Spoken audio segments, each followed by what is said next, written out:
تیسری منزل سورت یونس مکی 109 آیتیں 11 رکوع۔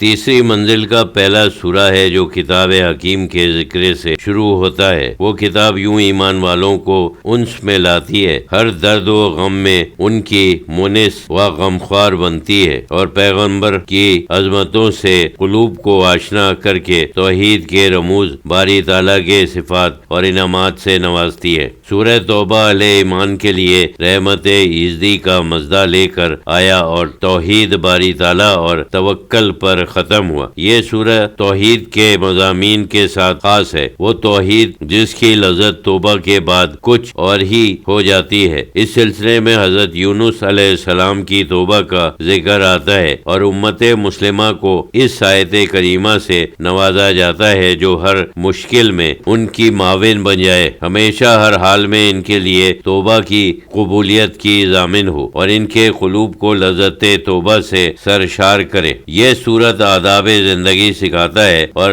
قدامہ صدق میں لاتا، بلندی درجات کے در کھولتا ہے اور صبر کے ساتھ کاموں میں لگے رہنے کی تلقین کرتا ہے۔ یہی رفتوں کے حاصل کرنے کا زینہ ہے۔ اس سورت کے بعد ہی سورہ ہود میں ان اقوام کا ذکر آتا ہے جنہوں نے نافرمانیاں کی اور ہلاک ہوئے۔ پھر سورہ یوسف میں جلال و جمال کے ملے جلے نقشے ہیں، انسانی کمزوریوں سے آگاہ کر کے صبر جمیل کی تلقین ہے۔ بتایا گیا ہے کہ صابروں کو دنیا میں بھی کیا کچھ نہیں ملتا۔ اسی سورت میں توکل کے اسلامی مفہوم کو واضح کیا گیا ہے۔ گویا سورہ یونس بندہ مومن کو خوف و رجا کی درمیان کیفیات میں لے جاتا اور توحید کے تمام کتب سماوی کا خلاصہ ہے، امثال سے سمجھاتا ہے۔ اس کے بعد ہی توحید کے پرستار تبلیغ اعظم سیدنا ابراہیم علیہ السلام کا ذکر سورہ ابراہیم میں ہوتا ہے۔ پھر سورہ حجر میں ان لوگوں کا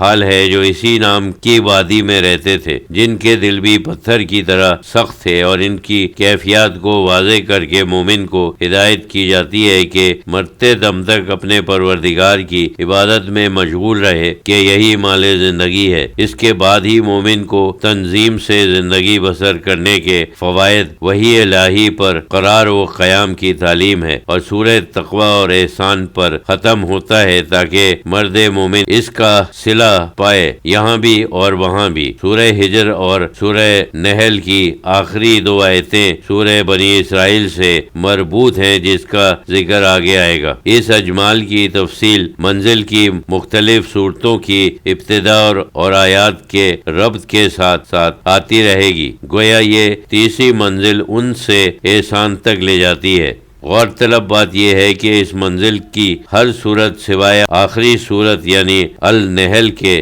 الف لام را سے شروع ہوتی ہے۔ دیکھو یہ کن واقعات، کن حقائق کی ترجمانی ہے، کن مشاہدات کی طرف دعوت فکر و نظر ہے۔ اللہ تعالیٰ اس فہم سے نوازے۔ بسم اللہ الرحمن الرحیم، شروع اللہ کے نام سے جو بے حد مہربان رحم والا ہے۔ الف لام را تلک آیات الکتاب الحکیم۔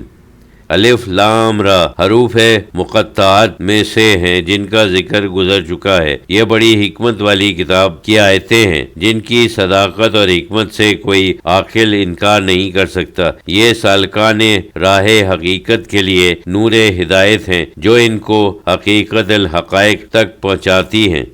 اکان للناس عجابا ان اوحینا الی رجل منہم ان انذر الناس وبشر الذین آمنوا ان لهم قدم صدق عند ربهم قال الکافرون ان ھذا لسحر مبین۔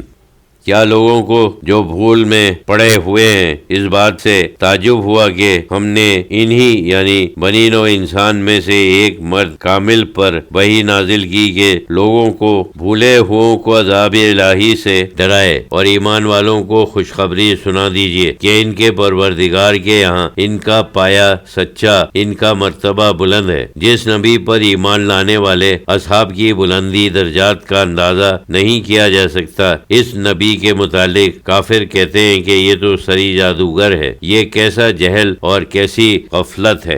یعنی ایک نبی کا بھیجنا، اس پر وحی و القاء فرمانا اس پروردگار کے لیے کیا دشوار ہے جو تمام کائنات کا خالق ہے اور مخلوق کے جمع امور حسب اقتضاء حکمت سر انجام دیتا رہتا ہے۔ ان ربکم اللہ الذی خلق السماوات والارض فی ستۃ ایام ثم استوى علی العرش یدبر الامر ما من شفیع الا من بعد اذنہ ذلکم اللہ ربکم فاعبدوہ افلا تذکرون۔ لوگوں، بے شک تمہارا رب اللہ ہی ہے جس نے آسمانوں اور زمین کو 6 دن میں بنایا، ان کو 6 مدتوں میں 6 مرحلوں میں تدریجاً پیدا کیا، پھر عرش پر جلوہ افروز ہوا اور تخلیق عالم کر کے اس میں اپنا امر و قانون جاری کیا۔ وہی ہر کام کی تدبیر فرماتا ہے، وہی تمام امور حسب اقتضاء حکمت سر انجام دے رہا ہے اور اس کے پاس اس کی اجازت کے بغیر کوئی سفارش نہیں کر سکتا۔ یہی اللہ تمہارا پروردگار ہے، بس اسی کی عبادت کرو۔ کیوں وہم میں پڑے ہو؟ فہم سے کام کیوں نہیں لیتے؟ تم کیوں دھیان نہیں کرتے؟ یعنی یہ معاملہ اس دنیا میں ختم ہونے کا نہیں، قیامت کا دن بڑا سخت دن ہوگا، یہاں اعمال کو تول حساب و کتاب سے سامنا پڑے گا۔ الیہ مرجعکم جمیعا وعد اللہ حقا انہ یبدأ الخلق ثم یعیدہ لیجزی الذین آمنوا وعملوا الصالحات بالقسط والذین کفروا لہم شراب من حمیم وعذاب علیم بما کانوا یکفرون۔ لوگو، تم سب کو اسی کی طرف لوٹ کر جانا ہے، اللہ کا وعدہ سچا ہے، بے شک اسی نے پہلی بار مخلوق کو پیدا کیا ہے، پھر قیامت کے دن ان کو دوبارہ پیدا کرے گا تاکہ جو لوگ ایمان لائے اور نیک عمل کیے انہیں عدل و انصاف کے ساتھ نیک اجر عطا فرمائے، اور جن لوگوں نے کفر کیا ان کے لیے کھولتا پانی پینے کو ہوگا اور ان کے لیے دردناک عذاب ہوگا، کیونکہ وہ کفر کرتے رہے، اللہ کے انکار پر مضر رہے۔ یعنی اللہ کی تخلیق پر نظر ڈالو، زمین و آسمان کو دیکھو، ستاروں اور سیاروں کو بھی دیکھو، نظام شمسی پر غور کرو اور اس سے گزر کر اس نور وحدانیت کو سمجھو۔ دیکھو قمر میں روشنی، آفتاب میں چمک کہاں سے آئی؟ یہ سورج، چاند اور جملہ کائنات کس کی تخلیق ہے؟ هو الذی جعل الشمس ضیاء والقمر نورا وقدرہ منازل لتعلموا عدد السنین والحساب ما خلق اللہ ذلک الا بالحق یفصل الآیات لقوم یعلمون۔ وہی ہے جس نے سورج کو چمکتا جگمگاتا، چاند کو منور روشن بنایا اور اس کی منزلیں مقرر کی تاکہ اسی سے تم سالوں کی گنتی اور مہینوں اور دنوں کا حساب معلوم کر لیا کرو۔ اللہ نے یہ سب تدبیر و مصلحت ہی سے پیدا کیا ہے، وہ اپنی نشانیاں سمجھنے والوں کے لیے کھول کھول کر بیان کرتا ہے۔ یعنی لوگ اگر غور کریں تو سمجھیں گے کہ جب اس دنیا میں سورج کی دھوپ اور چاند کی چاندنی سے مخلوق کے لیے اس کے فیوز و برکات کا یہ عالم ہے، تو پھر اس عالم میں اللہ تعالیٰ کی تجلیات انوار کا کیا عالم ہوگا۔ ذرا دن رات کے اختلاف پر غور کرو۔ اِنَّ فِي اخْتِلَافِ اللَّيْلِ وَالنَّهَارِ وَمَا خَلَقَ اللَّهُ فِي السَّمَاوَاتِ وَالْأَرْضِ لَآيَاتٍ لِقَوْمٍ يَتَّقُونَ۔ بے شک رات و دن کے بدلے میں اور جو کچھ اللہ نے آسمان و زمین میں پیدا کیا ہے، سب میں اللہ سے ڈرنے والوں، حق کے پرستاروں کے لیے بڑی نشانیاں ہیں۔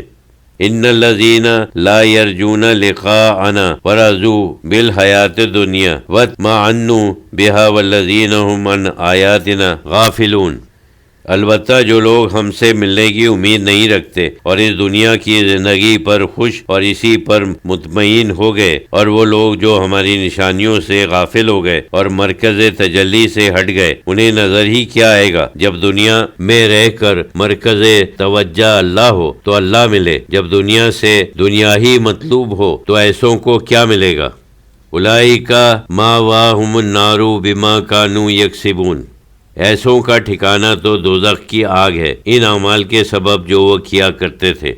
ان الذین آمنوا وعملوا الصالحات یہدیہم ربہم بایمانہم تجری من تحتہم الانہار فی جنات النعیم۔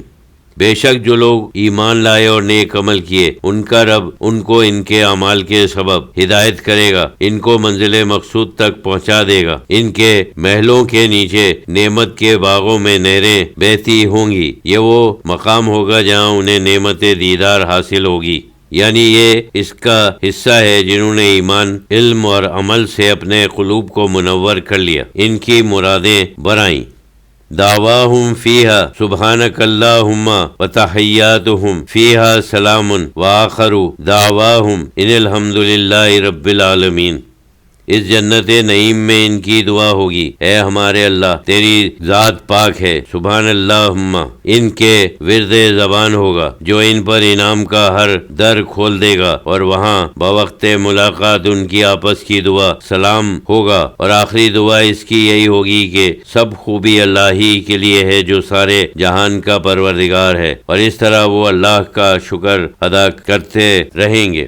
یعنی آخرت کی ان لذتوں کا کچھ تصور کرنا چاہو تو اپنی نماز کو یاد کرو جو سبحان اللہ سے شروع ہوتی اور سلام پر ختم ہوتی ہے۔ اللہ کے مقبول بندے جو صدق دل سے اللہ کی یاد میں مصروف رہتے ہیں، جن کی زبانوں پر بہرحال الحمدللہ رب العالمین ہی رہتا ہے، جو تصور حضوری میں زندگی بسر کرتے ہیں اور اللہ کے ہاں بلندی پائے ہوئے ہیں، اللہ تعالیٰ ان کو دنیا ہی میں اپنے انوار کے جلوے دکھا دیتا ہے، لیکن یہ اللہ والے اسے اللہ ہی کی امانت سمجھتے اور اسی کے حکم پر زبان کھولتے ہیں۔ انہی مقبولین کی دعاؤں کے صدقے میں گناہ گار بخشے جاتے ہیں۔